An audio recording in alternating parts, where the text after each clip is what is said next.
Hey everyone, welcome to the Do the Thing podcast. This is your host, Stacey Lauren.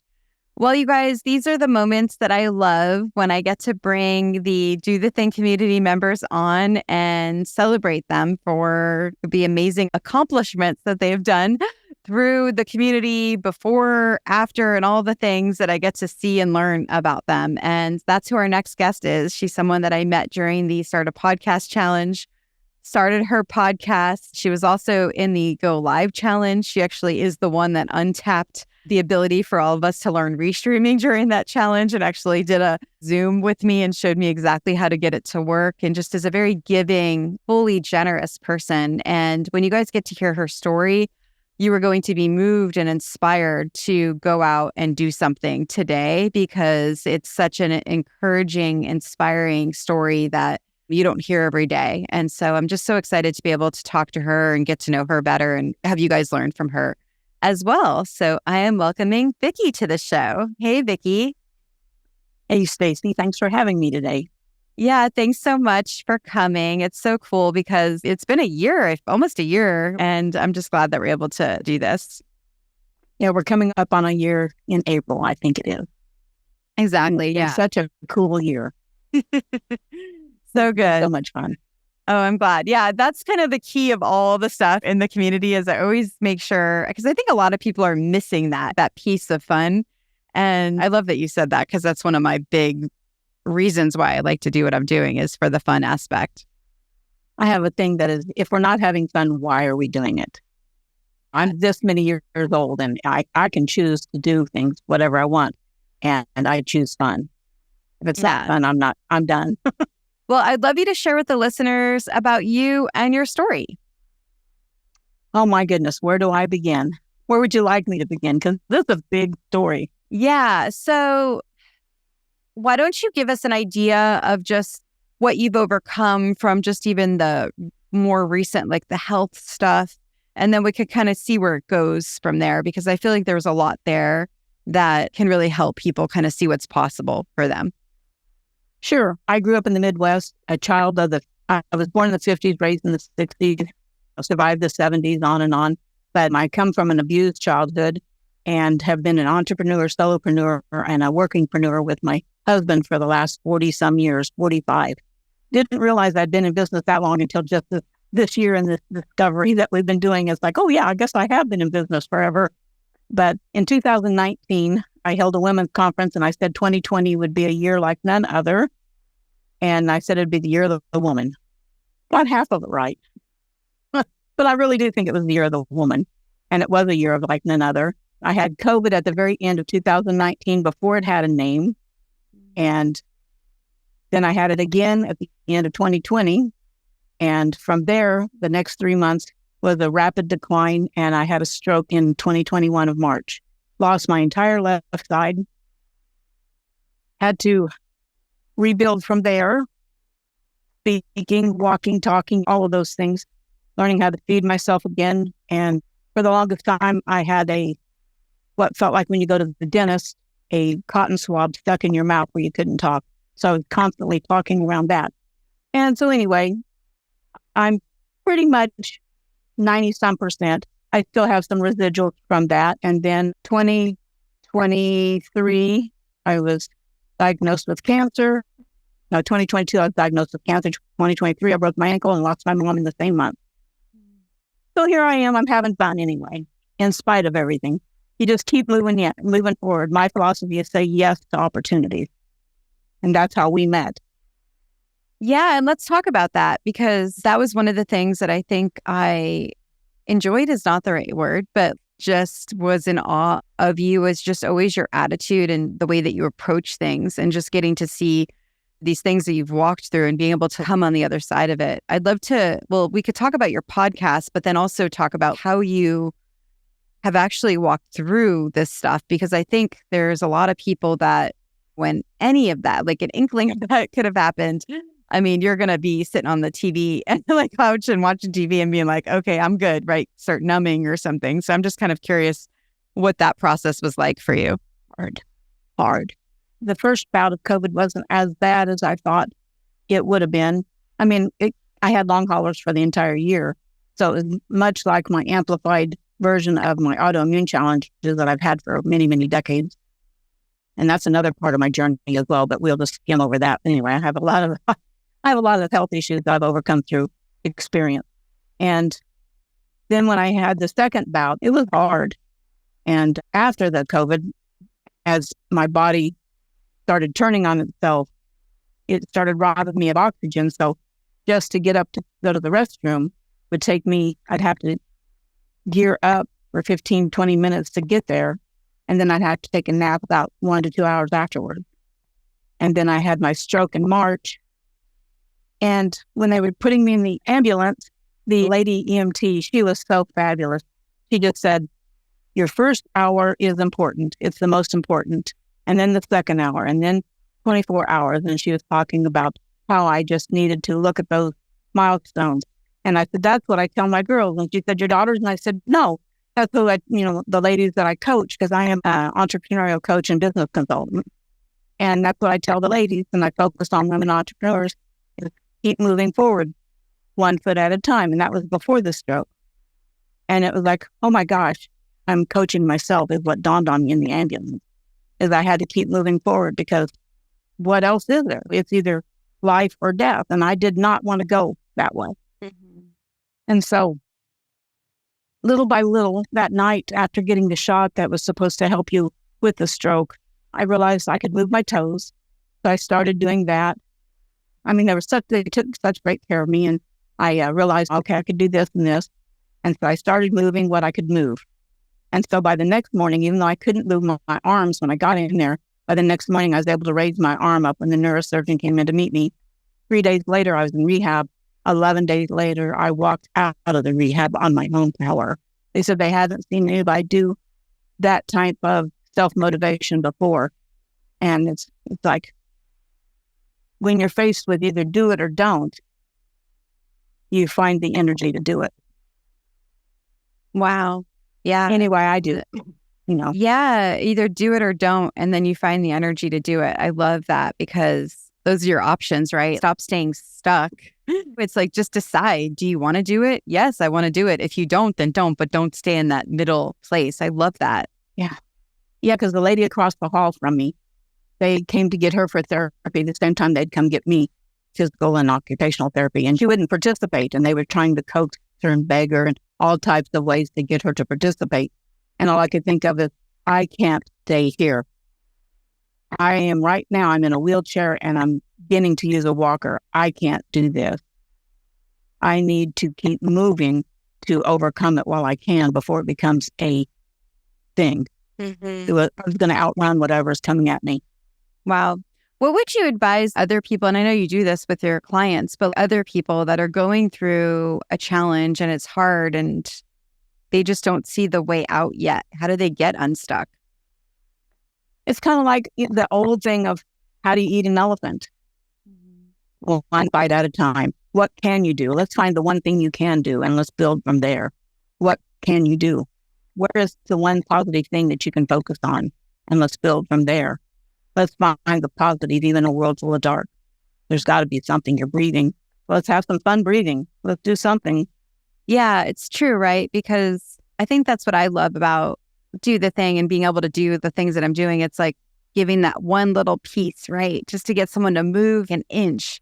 And then once you do, then you can move the other inch. And I think so many people, they're thinking of the big goal, and that's so overwhelming. And that's why they can't move, because it's too far. And I really like that language around just kind of what's the easiest, safest thing to do to start. And then you can kind of keep going. Absolutely. Because when I'm doing my coaching with my vision boards and the accountability and the one-on-one coaching that I do, instead of going, well, where do you want to be in 5 years? Where do you want to be in 10 years? When people ask me that, it's like, I freeze, I paralyze. And it's like, I can't make a decision from there. I can't think. Mm-hmm. But where do I want to be next month? I can tell you that. I can tell you 30, 60, 90 days. And that's what I help pull out. Where are you now? What do you like doing? So let's figure it out together. Yeah. That's what I like about working with you. It's like, we just take a little piece and we start nipping on that one. And if it's the right piece, we keep going. Otherwise, we go grab some more pieces. And some of them fit together, some don't, but we use the ones that work. Yeah, I still remember that during the Go Live challenge when we had just learned about going live. And then I don't remember exactly how it happened, but all of a sudden I was wanting to try that restream and you were like, oh, I can help you. And then all of a sudden you kind of unlocked this whole thing. And then you saw us go crazy using restream after that. Yeah, it's bits and pieces. Just build on it. Yeah. And that's what And it playing is. with the Instagram too. Yeah, that's what it is. And I noticed that during that podcast challenge, it's once you unlock, and that's what you did for me, you unlock that little piece, right? That is maybe keeping you stuck. And then everything opens up. It's like a waterfall, really. And that's what happened when you started seeing it after that. Everyone's restreaming, right? All of a sudden. And the same thing with the podcast. If I could unlock some technical piece, then all of a sudden they had 20 episodes within a couple of weeks. It was just such a fast process because it just unlocked the one thing. Right, exactly. And it's fun to be able to share that with people who get excited and emerge from there and keep building. It's just fun to do. It's fun to unravel stuck. Yeah. Okay, so tell us about your podcast and what it's about and who you like to interview too. It's Badass Women, Those in Training. And I love to ask, are you a badass, Stacey, or are you in training? So is that what it is then? It's so funny. I don't think I realized. So are you interviewing both? Yes, I have conversations, unique conversations with extraordinary, ordinary women. Basically, if you're this far in life, you've had to overcome challenges. I don't know anybody who has not. And we figure out what it took to go over those challenges. I don't like well on the challenge because that's where we were and here's where we are and where we're going. And I like to find out where they're going and what they're wanting to do. And I like to find out where they're at in both realms of what they've overcome, the badassery, and then what they're in training about, because you're both in the same day. Have you learned anything from the people that you've interviewed that are kind of the common things that you see over and over again? I have. What's really neat is that every one of the ladies that I've interviewed have come to realize that they are both in training and a badass at the same time, and the resilience that they have, and they just figure it out. They don't stop to figure things out. They just keep doing. They just do the thing, whatever that is that they have to do that day. And they move toward their passion and find their purpose as they're doing that, regardless of whether they're stuck in a job that they hate or whatever they're overcoming, and they're raising families and all of those things. The resilience that I find in all of these ladies that I've interviewed is just so fun. Mm-hmm. And to watch them realize some of the badassery that they have when they're talking to me, and they like Jocelyn with her Princess Sunshine.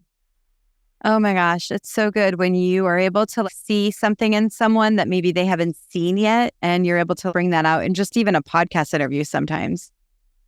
Yeah, it is fun. Most of the ladies that I've interviewed, we just get to talking. I do a conversation before we go live to find out a little bit about them because I'm not scripted whatsoever. Mm-hmm. I don't like scripts. I'll do some fun questions that I may have based on what I learned about them ahead of time. And then I have a few things that I like to ask. I like to ask who does the dishes and take out the trash at their home, who does laundry, because some of the ladies, they've done some very extraordinary things, but they're very ordinary at home. And so who still does the dishes? And it's funny to hear how that happens, but breaking that down to where it's very approachable to everybody.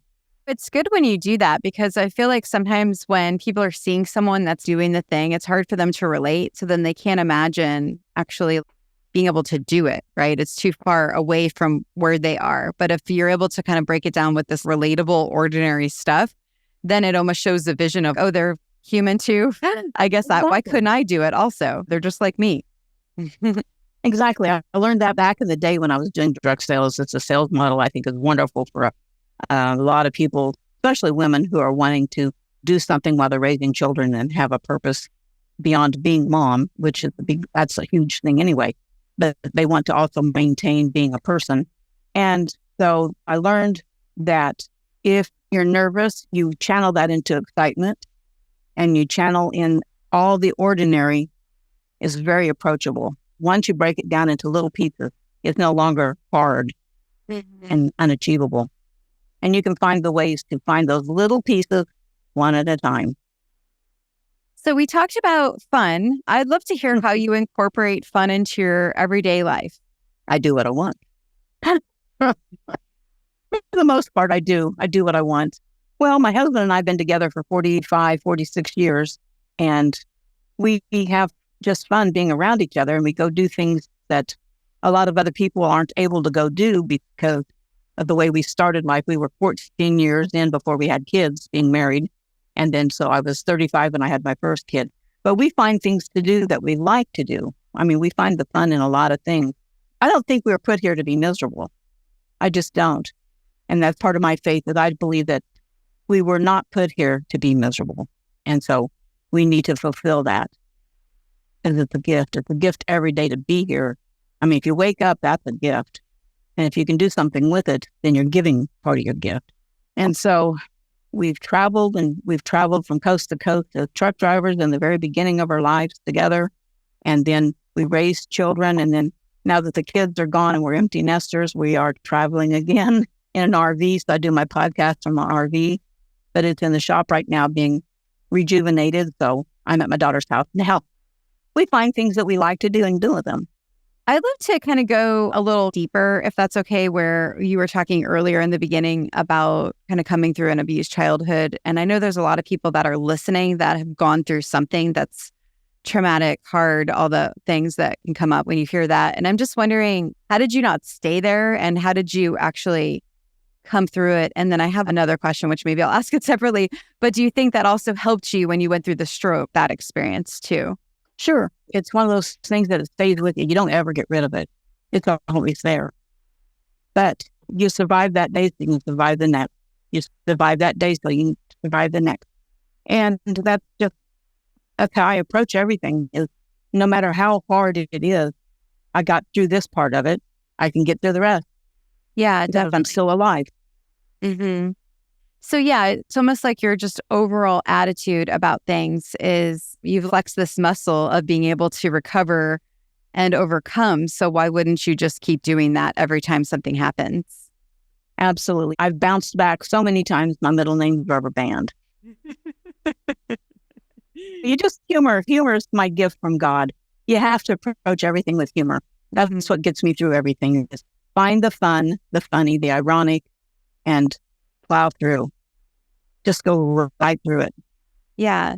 And you mentioned now you're coaching women entrepreneurs, and then you also have a community of people. Can you share a little bit more about that too? Sure. I have two communities. I have the Badass Women and those in training. They don't necessarily have to be in business. Then I have the Chamber of Women Entrepreneurs that I founded from an endeavor that I started in 2007. But I've been coaching people since 1987, but I started focusing on women in the late 2008, 9, 10, thereabouts. And the Chamber of Women Entrepreneurs is designed for women who are in business, to help women in business, women empowerment in all levels of life. And I have the chamberofwomenentrepreneurs.com. It's a membership where women can share their profile, their business, and I've got a lot of things coming from that as well. And you can find it on social media on all of them. Same with the Badass Women and those in training. But not all women who are in business want to be identified as a badass, even though they are. You can't get through business and not be a badass. But not everybody wants to identify with that name. But that strength is still there. And I like to help spotlight women who have overcome all the obstacles that it takes to be where they are and to keep going into their vision. Because when they can get to their vision, then they realize that's not over. There's more vision. And it just keeps dominoing, and the ebb and flow of everything. It just keeps going and it pours out. So I'd like to make a difference for them. I like to say for you, for your business, for your community, because my whole goal started out as changing the face of networking, one connection at a time. Because I was told I couldn't do it. Because when I saw someone on stage when I was in direct sales, and I thought, man, she is inspiring and motivating all these ladies in this room. I want to do that. I want to help others get to where they want to go. And I thought, man, I don't have enough experience for that. So that's when I decided to get experience without just going and getting degrees and saying I'm a coach. I went and got the experience so that I can help bring people to the reality and the vision together, merging it forward. And just sharing that forward, because that's how you change the world, one person at a time, one episode at a time, one conversation at a time, changing the face of networking and how women relate to one another rather than the mean girl stuff. Yeah, you're really describing how you kind of tap into your calling in a way, right? It's kind of like looking at that experience that was the most disappointing for you and it really hit you. And then now you're able to actually flip the script on it and help people overcome it. Right. When I said to one lady, I said, I want to do that because she helps people get there to that level. And she looked at me and she chuckled and she said, how nice. And I thought, I'm not going to let anybody else feel like that. Nope. If I can prevent that, that's my goal. Yeah. Is to make everybody realize that, boom, you are enough. You are enough. Take what you have, get up and go. Just go. If it's not the right direction, turn around. It's okay. It's not a life or death thing unless you're having to get through something, but you just keep going. Okay, Vickie, you've already shared great advice, but I'm so curious. What is your number one piece of advice for people on doing the thing? Say yes to opportunities when they present themselves. Say yes. Not every opportunity is going to be one of these things that's life-altering and you have to do it forever. Some of them may be just for a day to say yes. Some of the challenges you presented, it was like a 5-minute challenge. 5 minutes. Come on, you can do 5 minutes. Okay, I did 5 minutes. It didn't kill me. What was the shirt that said, but did you die? Right. I didn't. And so all of those things were like, yes, I can do 5 minutes. I can do 10 minutes. I could do those bits and pieces. So, yeah. And I just love that whole idea for people to come to the realization that if I say yes to this opportunity and then maybe 5 minutes or 5 years from now, I don't like that and I've invested all this into it, I'm a failure. No, that's the milestone it took you to get to this new opportunity, to be prepared to be open for it. That is such amazing advice. I actually noticed this with the podcast challenge because I had a lot of people at first say they didn't want to start a podcast. And then I remember just saying, at least do 10 episodes and see how you feel. And then you could always stop the podcast because it's free anyway. Starting a podcast is free in terms of on the platform. And I remember a lot of people started their podcasts after that. And I'm doing the same thing now with that new thing I'm doing with the community, where I think the community is a lever to an entire online platform. And so there's some people that are also not thinking they want a community, but I'm like, can you imagine, just imagine that this turns in and it brings whatever you're doing to life. And then you don't need to keep the community. That's a starting point, or you decide you keep it. And I love that because it's the whole, it doesn't have to be forever thing. And actually that's how Do the Thing started. I looked back. I think you saw that post where I said, I'm starting a temporary group. And I forgot that I was even thinking that way. But it's so true where you don't even know where it's going to go unless you try it and then knowing it can end and not treating it like it's a failure, actually looking at whatever that time is you spent on it as a success. I think we take ourselves too seriously often, way too often. I think if, like you said, if we go into it with a lighthearted adventure and we're not so life and deathy, it's not so serious. If we can just go in with that idea of, let's go try it out. Let's go have some fun. What can that hurt? And then look where we go. Yeah. Okay. Is there anything I didn't ask you that you wish I asked you? That's a good question. I don't know. I just encourage people to just say yes to opportunities. That's the thing. That's my whole thing is say yeah, just try. And please share where people can follow you again, just in case they missed it in the beginning. Okay. The podcast is Badass One of Those in YouTube and Spotify. And it channels out through various ones as I keep adding those in the time that we have. I have at least 10 episodes out right now, and I've got like 20 that I'm editing and putting out there, putting the intro and the outro. I try to keep all the conversations normal. I don't change things. I just cut out the ands and uhs. But my whole goal is to keep everything under 24 minutes in conversation with it, then plus the intro, outro. So it's not mind-boggling. And then chamberofwomenentrepreneurs.com or on all the social medias. And if you have a business and you're a female business owner, put your business on there. It's free. You can get a free listing. What does that hurt? What does it hurt to have me advertise for you? Well, thanks so much for coming on. It's so wonderful knowing you, and I appreciate your contribution and support to me and the community. I feel like you've just been this radiating piece for the group since you've started with us. So I appreciate that so much. Well, thank you. I love hanging out in the sandbox with you. And for you guys, do the thing. Don't wait for opportunity. Create it. And hey, have you checked out my free Facebook group yet? Go to dothethingcommunity.com.